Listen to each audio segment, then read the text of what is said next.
Če tako pogledamo Ameriko, bodimo realni, večina marketinških projektov je prišla iz Amerike. Hočeš, nočeš, pogledamo že shopping centre, pred 15 leti jih ni bilo, danes so. In namesto, da bi Slovenci tako kot včasih v nedeljo šli maš, pa pol, ne vem, skupaj na izlet, pa na kosilo, pa poslušali avsenike pa slake, grejo zjutraj v trgovski center. Saj ne čisto vsi, ne. Sem želim to povedati, trgovski centri so se pojavili in se še gradijo in to je prišlo iz Amerike. To je to. In tudi na večino področjih se stvari prenašajo, ker Slovenci nismo izolirani, smo del Evrope, smo del sveta.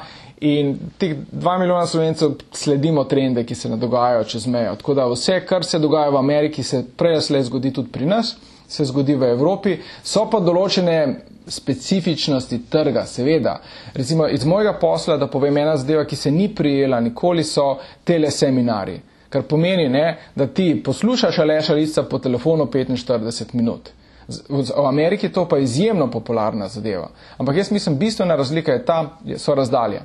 V Sloveniji, če jaz organiziram seminar, v najslabšem primeru se bo nekdo 2 ure vozil na moj seminar, pa me bo v živo videl. V Ameriki moraš pa potovati z avionom, če želiš nekega guruja videti. In zato po telefonu se je tam prijelo, pri nas se ni prijelo. So določene specifičnosti, ampak večinoma se vse prenese. Nažalost, jemo že podobno hrano. Meje se brišajo, živimo podoben stil, avtomobile imamo na leasing, stanovanje imamo na kredit. To je vse prišlo iz Zahoda.